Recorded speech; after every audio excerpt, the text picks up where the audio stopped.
The day everything shattered wasn't dramatic. No thunderstorm, no warning, no gut instinct whispering that my world was about to split open. It was just Tuesday. A long, back-breaking 12-hour shift at the warehouse. The kind where your hands burn from the cold steel and your bones ache from the weight of everything you carry, physically and emotionally. When I pulled into my driveway, all I wanted was a shower and silence. Instead, Mr. Jenkins, my elderly neighbor who watered his petunias like they were royalty, waved at me from across the fence. "Mike, how's it going? Haven't seen your folks around lately," he said. "They're enjoying their cruise with your sister." I froze. Just froze. My voice barely worked. "What cruise?" He blinked, surprised by the edge in my tone. "The Caribbean one. Your sister posted pictures. Your parents looked like they were having a blast in the Bahamas." I nodded, or maybe I just twitched. I don't remember what words came out. All I remember was the ringing in my ears as I walked inside, my boots still on, my jacket still zipped, the front door barely closed before my world tilted. 3 days earlier, just 3 days, my mother had sobbed on the phone. "Your father needs medicine, sweetheart.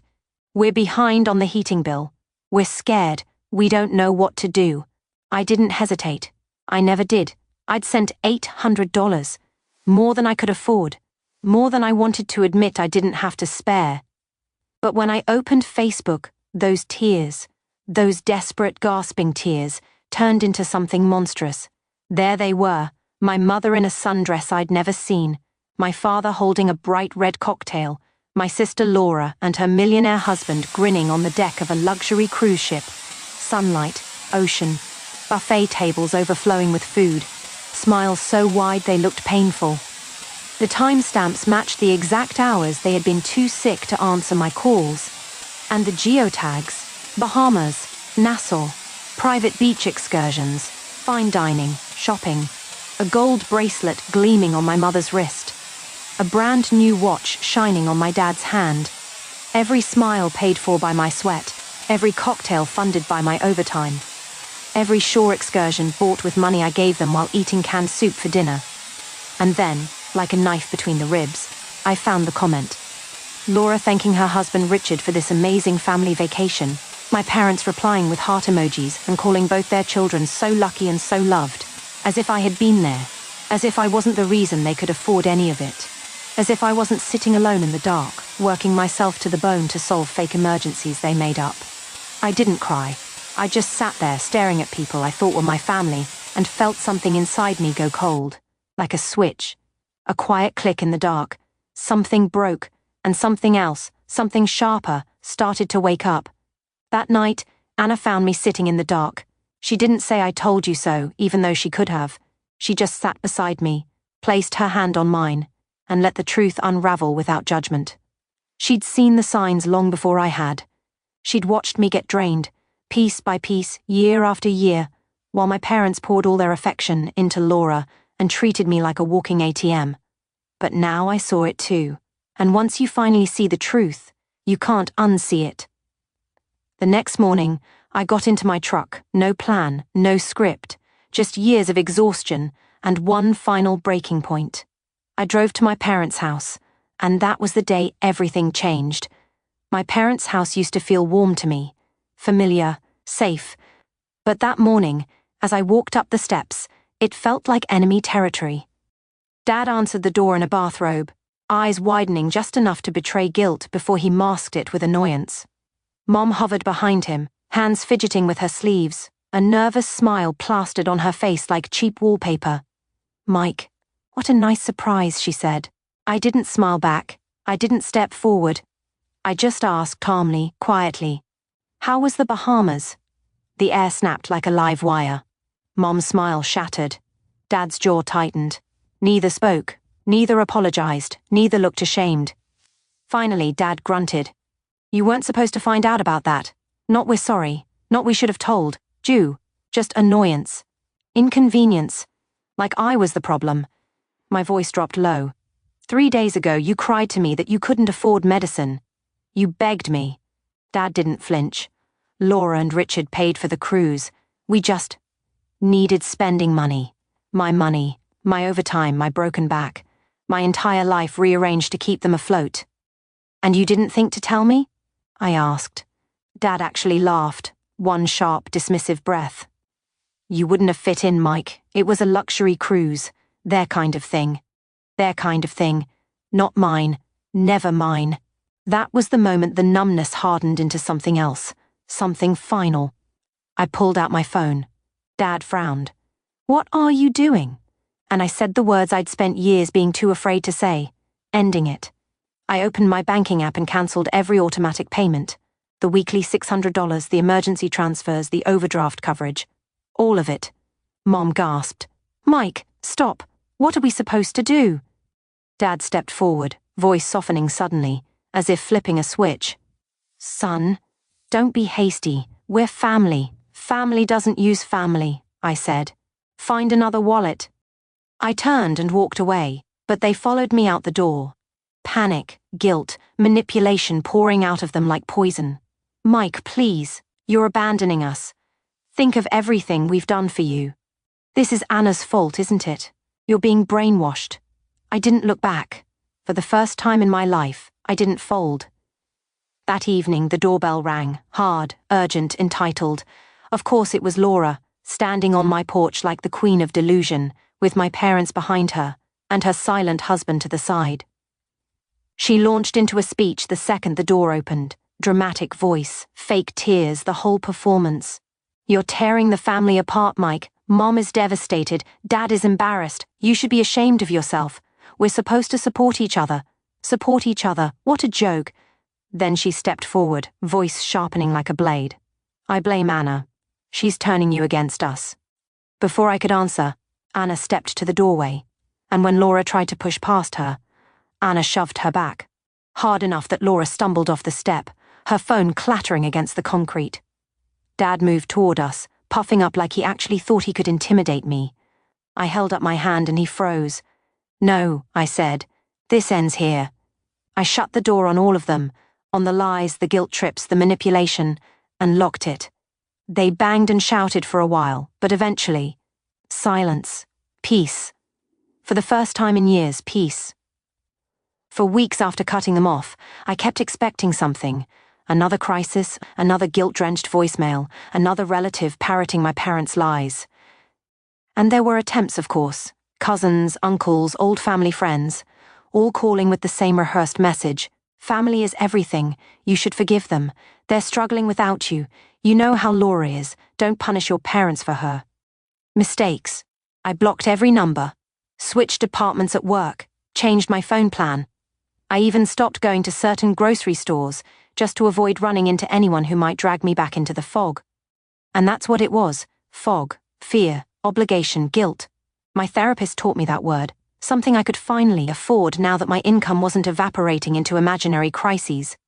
For the first time in my life, my bank balance grew instead of shrank.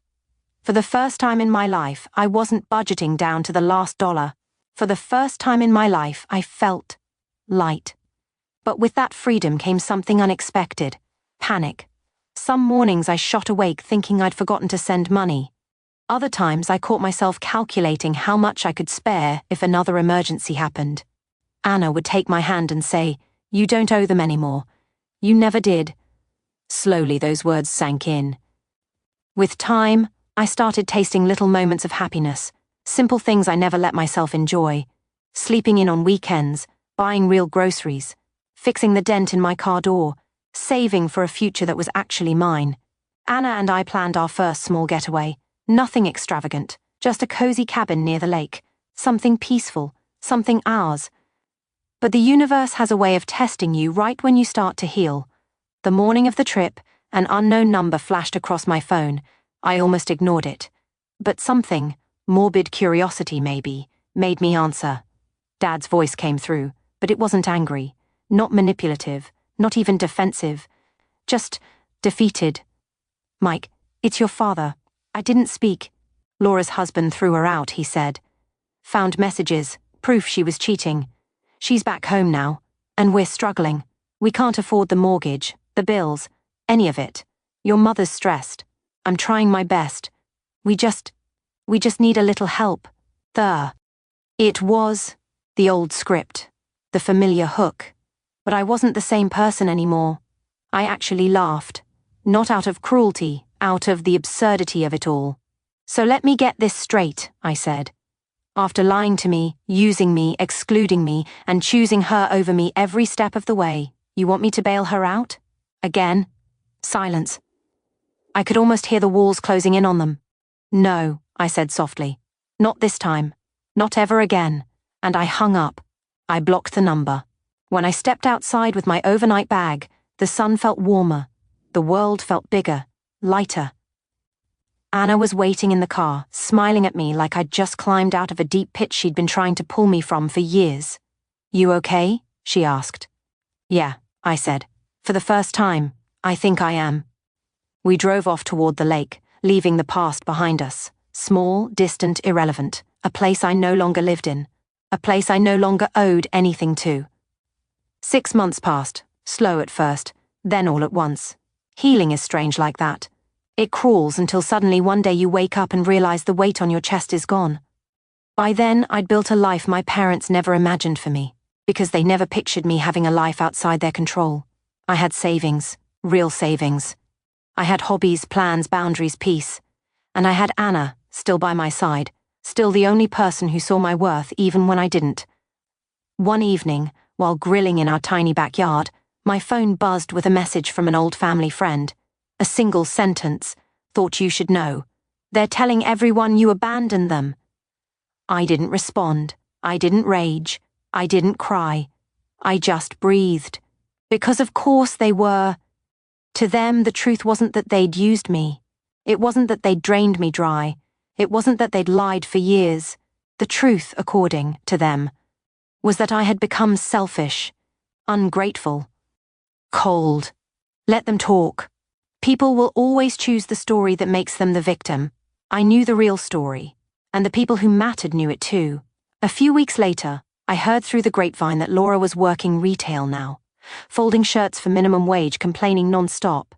Her husband refused to take her back. Her perfect life had cracked, and suddenly she needed saving.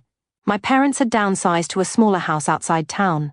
Lower rent, less space, less pride, and for the first time in my life, none of it was my problem, not my responsibility, not my burden, not my emergency. Anna and I started planning our wedding, a small ceremony, simple, intimate, with only the people who actually cared about us. No theatrics, no guilt, no fake love. My parents weren't invited. Laura wasn't invited. No one who had watched me break and said nothing was invited. Some people called it petty. Some said blood is blood. But I learned something they never did. Family isn't who shares your DNA. Family is who doesn't destroy you. Family is who chooses you. Every day, without conditions, without manipulation. I married Anna under a canopy of warm string lights by the lake, surrounded by the handful of people who genuinely loved us. People I trusted. People who never asked me to bleed so they could live comfortably. As I looked at Anna, my partner, my friend, the woman who pulled me out of hell, I finally understood. Walking away didn't make me heartless. It made me free. And freedom, once you taste it, once you feel it in your bones, you never let it go again. Because surviving isn't living, but choosing yourself. That's the beginning of a whole new life. A life that's mine now. A life they can never take from me again. Some people never realize the damage they cause, not because they're blind, but because they never intended to care in the first place. Cutting off my parents wasn't an act of cruelty, it was an act of survival. I didn't stop loving them overnight. I stopped sacrificing myself for people who never hesitated to sacrifice me. The truth is, breaking free isn't dramatic.